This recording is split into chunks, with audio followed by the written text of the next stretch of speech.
Obi-Wan slowly opened his eyes, still stunned by the fall of the debris that had knocked him down moments before. The sound of sabers clashing still echoed through the room, but there was no more fighting. He raised his head and saw Anakin standing before him, holding both sabers against Dooku's kneeling neck.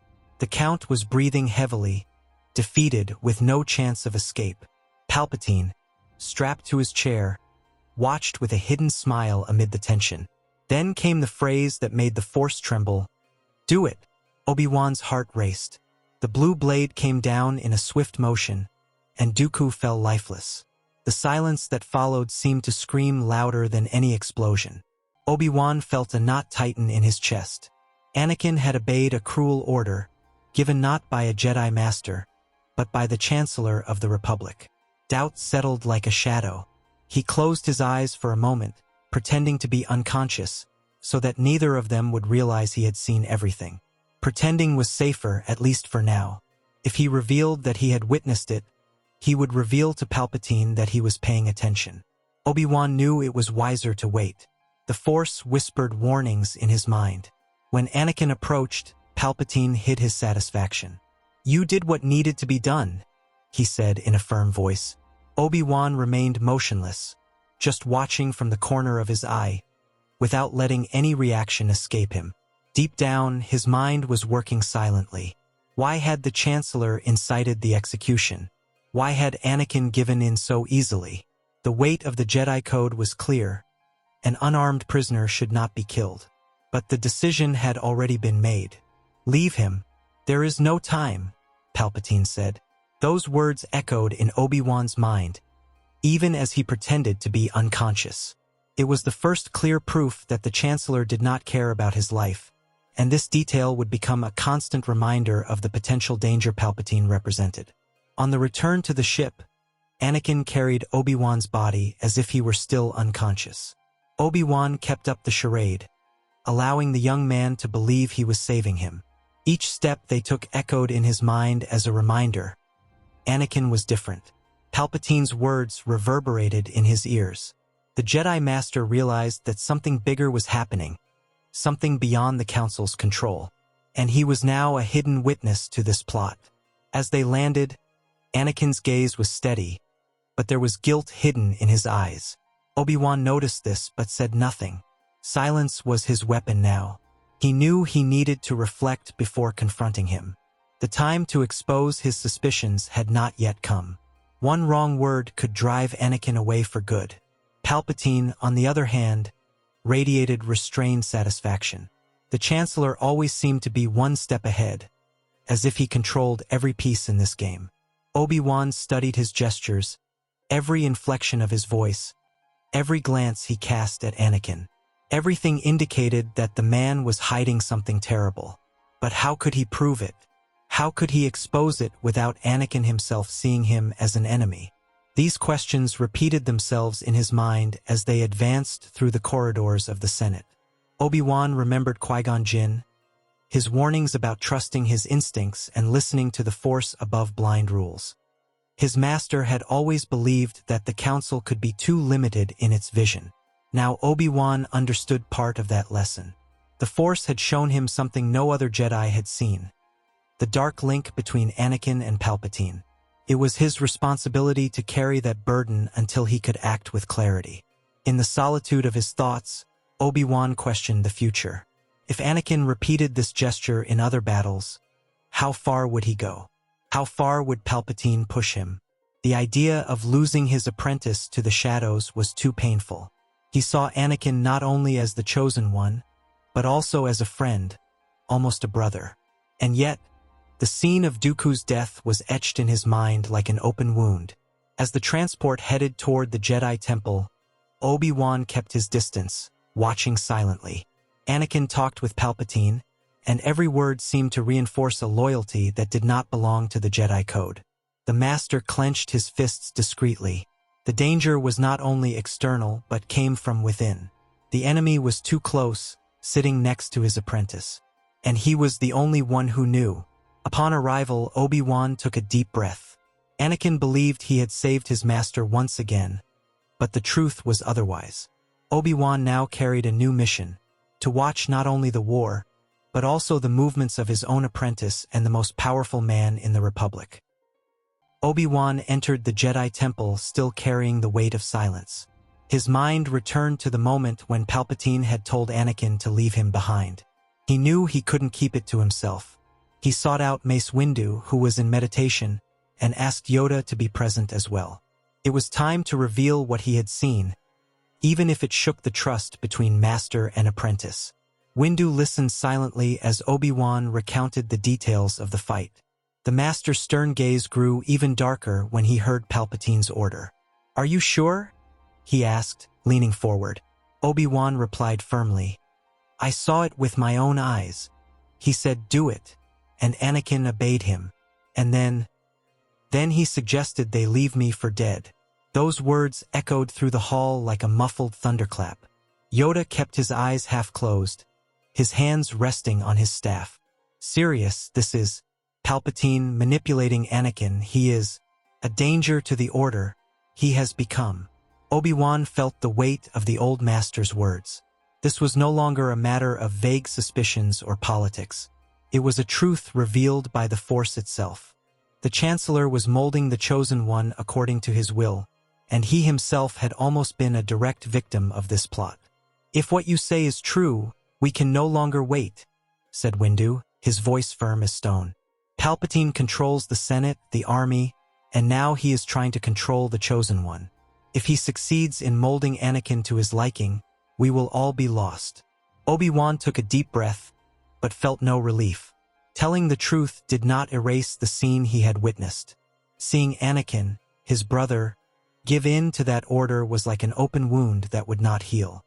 "He is torn," Obi-Wan added. "I know Anakin. I saw the fear in his eyes when he wielded the sabers. He did it believing it was necessary, but it was Palpatine who planted that idea. Palpatine who pushed him down that path."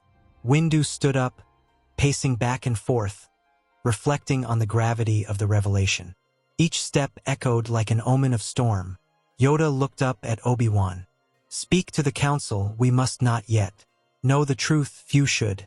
Otherwise, we will lose the Chosen One before his time." The Master's words echoed like a warning. Obi-Wan understood the prudence.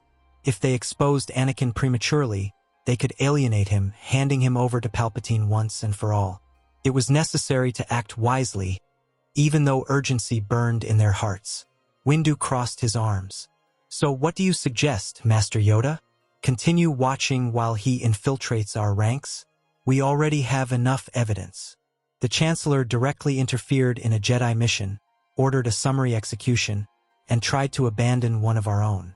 "If that's not treason, what is?" His voice sounded like a blade being unsheathed. The time for doubt was running out before their eyes. Obi-Wan remained silent for a moment, reflecting on the dilemma. Deep down, he feared Anakin's reaction. "He still trusts me," he said at last. "If we are to act, we must ensure that he does not see the Order as the enemy. Otherwise, Palpatine will have what he has always wanted, the Chosen One on his side." Yoda nodded slowly, as if he had already foreseen those words. The Force showed him that the thread of hope still ran through the bond between master and apprentice. The wind blowing through the temple windows seemed to bring dark omens. Obi-Wan looked out at the vastness of Coruscant illuminated by the night. He knew that this world was about to change, that the Republic was at risk. Dooku's fall should have been a victory, but in fact it was the harbinger of something far more dangerous, the rise of an even greater shadow. And only 3 Jedi at that moment knew the extent of that threat. "Act, we must," Yoda said firmly, breaking the silence. "Wait any longer, foolishness would be. Palpatine, reveal we need. The truth expose we must. But with caution, yes." Windu lifted his chin in agreement. "Enough waiting. If the Chancellor controls the Senate and the army, the only way to stop him is to confront him directly. What you saw, Obi-Wan, gives us the signal that time is up." Obi-Wan felt the weight of the decision materialize before them. There was no turning back. The secret he had kept since the battle was now in the hands of 2 of the Order's greatest masters. And together, They were clear that they could no longer tolerate Palpatine's manipulation. It was time to risk everything for the survival of the Republic and the Jedi Order. The room fell silent for a few seconds, as if the Force itself was waiting for a resolution. Windu was the first to break the quiet. "We must prepare. The time to act has come." Yoda closed his eyes and bowed his head. "Yes, decided it is. Confront the Chancellor, we will."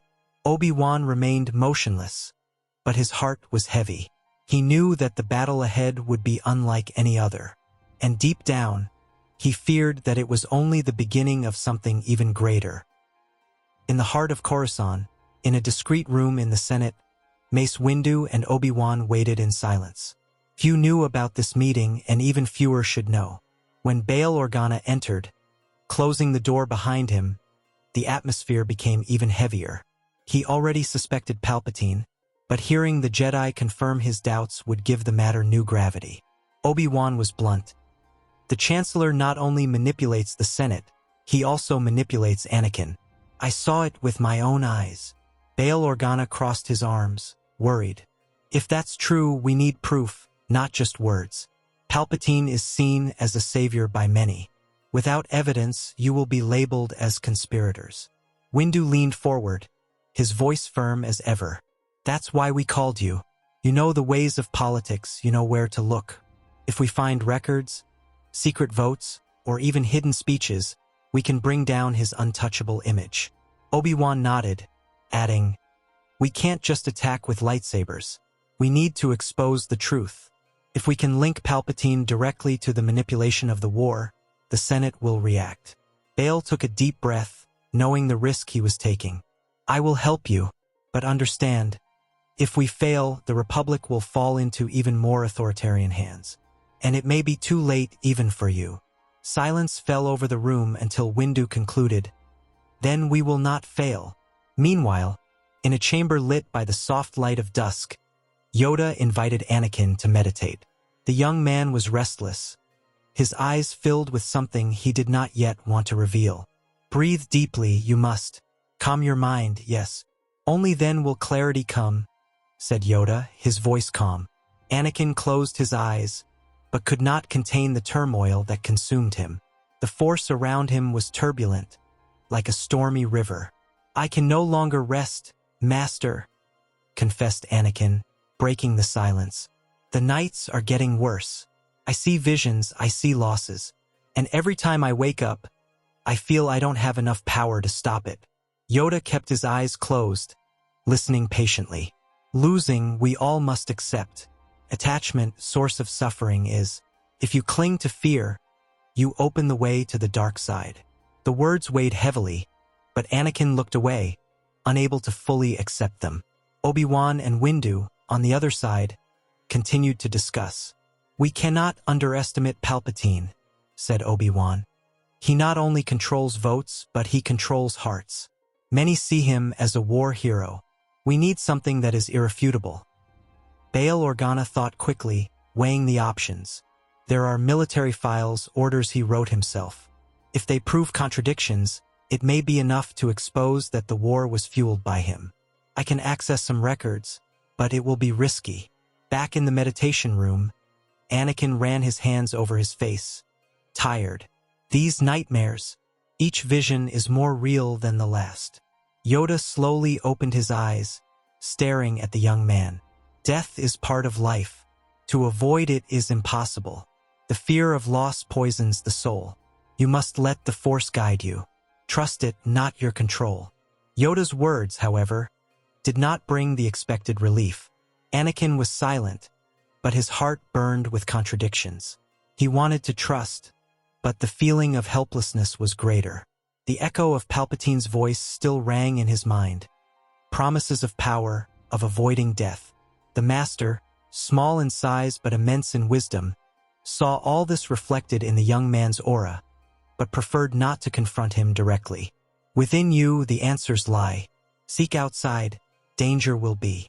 In his conversation with Organa, Windu was direct. "If we get proof, we'll have grounds to remove him legally. But if we fail, we'll have to act by the lightsaber. The Force has already shown us what is at stake." Bail took a deep breath, accepting the weight of the mission. Then we'll work together. I'll gather what I can and bring it to you, but be careful. Palpatine always seems to know more than he should. Obi-Wan exchanged a serious look with Windu. They both knew that time was running out. Anakin rose from meditation, restless. I cannot stand still, Master Yoda. I feel something terrible is going to happen. Yoda looked at him serenely, but his voice was harsh. Lose, everyone loses, except part of the way is. Anakin looked away, keeping his anguish silent. The nightmares would continue and become more and more real. By the end of that day, two fronts had formed. On one side, Obi-Wan, Windu, and Organa plotted silently against Palpatine's absolute power, seeking evidence that would shake his political fortress. On the other, Yoda tried to keep Anakin on the path of light, even as darkness increasingly infiltrated his thoughts. The galaxy remained in unstable equilibrium, but the thread was about to break. The Chancellor's Hall was lit by the golden lights of Coruscant. Palpatine worked calmly at his desk, convinced that he controlled every piece on the board. When the door opened, revealing Mace Windu, Obi-Wan, Yoda, and Bail Organa, he looked up, surprised by the audacity of the visit. Windu wasted no time with formalities. Chancellor Palpatine, you are under arrest in the name of the Republic. Your powers of war are over. The silence that followed was broken only by the hum of repulsors around the building. Palpatine's eyes widened for a moment, but he soon returned to his rehearsed calm smile. Arrested? How dare you? You Jedi, who were supposed to be guardians of peace. Now place yourselves above the Senate. Bail stepped forward, his voice firm. It is not just their decision. I am here as a witness for the Senate. There is sufficient evidence of abuse of power. The Republic demands answers. Palpatine's countenance hardened, realizing that the net was beginning to close in. Evidence? Empty words, accusations without proof. Palpatine retorted, his voice becoming more shrill. You want to overthrow me because you cannot stand my influence. This is a Jedi coup against democracy. Obi-Wan took a deep breath, trying to remain calm. No, it's the opposite. It's democracy against a man who has concentrated too much power in his hands. What I saw in the battle against Dooku proves his manipulation. The tension in the air increased with every word. Yoda, with his usual calm, raised his staff. Escape you will not. Answer for your actions you must. Manipulated the Senate, manipulated the war, manipulated the chosen one. Palpatine clenched his hands on the table, his gaze turning colder and more calculating. He realized that, for the first time, he did not fully control the narrative. The weight of the Jedi, coupled with the presence of a senator like Bail, isolated him.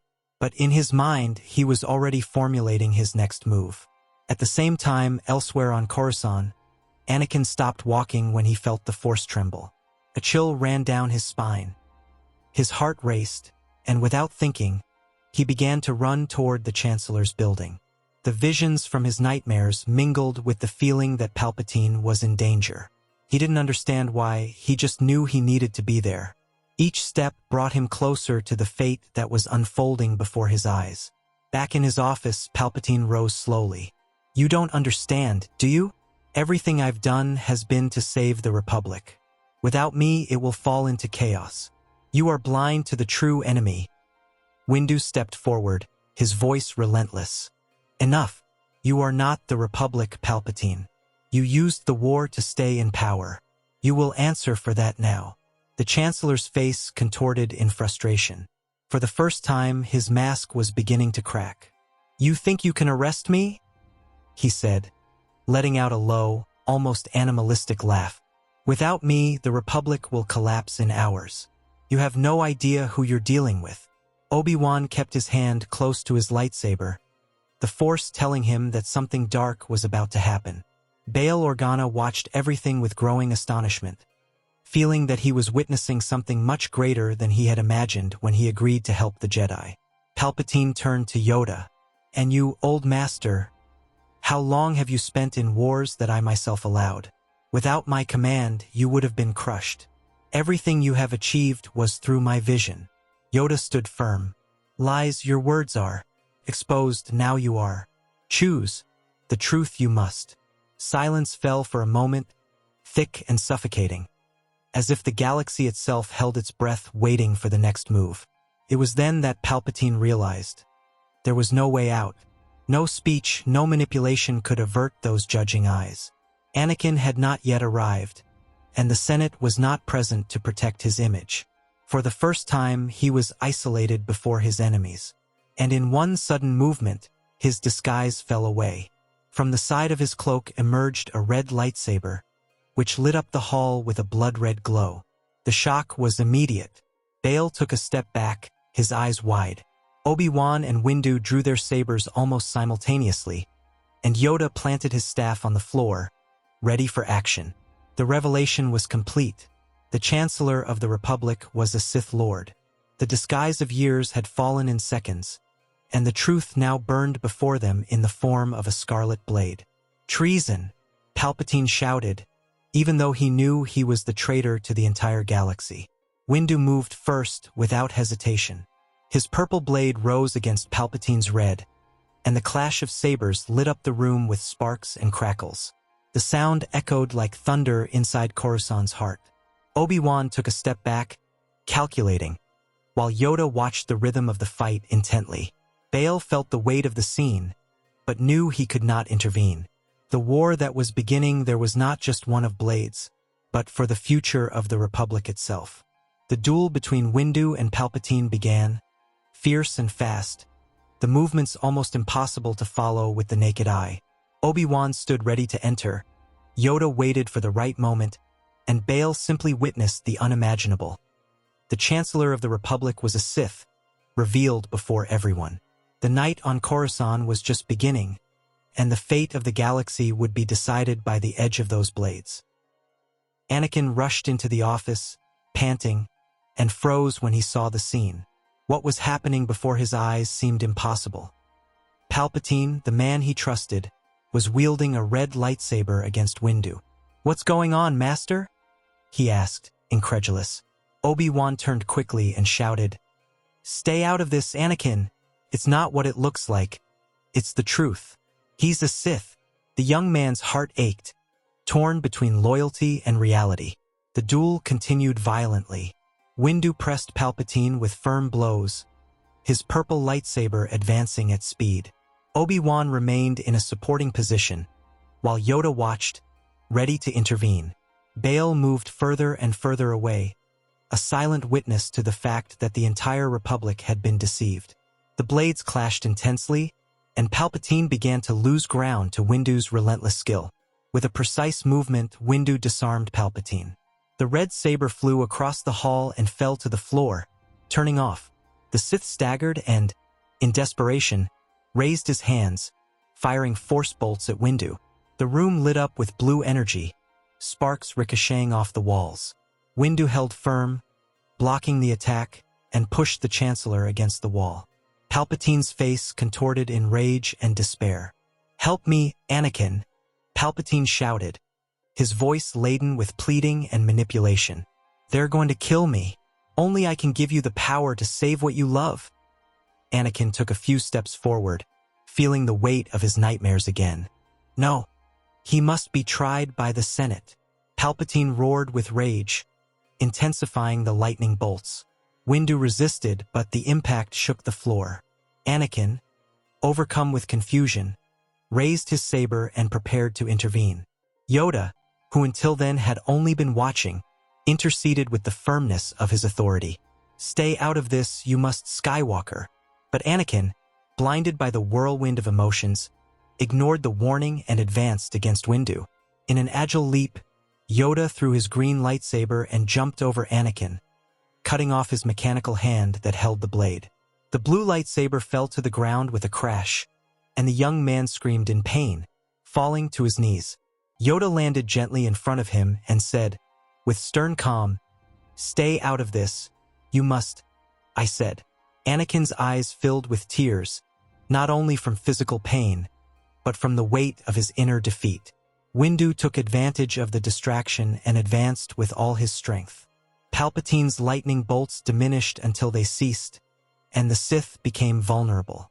In one swift, decisive blow, the purple blade pierced the Chancellor's body, who let out a guttural scream. Palpatine's body fell lifeless, the disguise of years destroyed in seconds. The galaxy was free of the Sith Lord, but the silence that followed brought no immediate relief. Obi-Wan turned off his lightsaber and looked at Anakin, who was lying on the ground. The revelation was now complete. The Chosen One had been manipulated, but not consumed by the dark side. Still, there were scores to settle. Bail Organa knew the Senate would demand answers. "The future of the Republic begins now," he said solemnly. Yoda collected his lightsaber, watching Anakin with eyes full of compassion and warning. Days later, the Jedi Council met in secret. The truth about Anakin came to light. His marriage to Padme could no longer be hidden, and it was a direct violation of the code. The young man was removed from the order. Obi-Wan defended the apprentice, asking for mercy, and Yoda agreed that punishing him severely would push him into the darkness for good. They decided to allow him to leave the order in peace, temporarily, to continue his life alongside Padme. On Naboo, Anakin finally found the serenity he had sought for so long. Alongside Padme, he saw his children born in peace, without the shadow of war. The pain of losing his hand and the disappointment of failing the council marked him deeply, but also served as lessons. For the first time in years, he felt free. The Chosen One had been saved not by power, but by the chance to love without chains. Time passed, and changes were suggested for the Jedi Order. The code began to be rethought, as blind attachment had almost destroyed the Chosen One. Obi-Wan fought so that new generations would not repeat the same mistakes. Yoda, now older, accepted that the Order needed to adapt. Bail Organa kept the Republic stable, telling the Senate only part of the truth about Palpatine. The galaxy breathed easy for the first time in years. Years later, Anakin returned to the Jedi Temple, not as the impetuous young man he had been, but as a mature man, marked by losses and victories. He was received with respect, and his place on the council was granted to him. There, sitting among the greatest masters of the Order, he realized that his destiny had never been to destroy the Jedi, but to transform them. The prophecy was fulfilled in an unexpected way. Balance did not come through fall, but through return.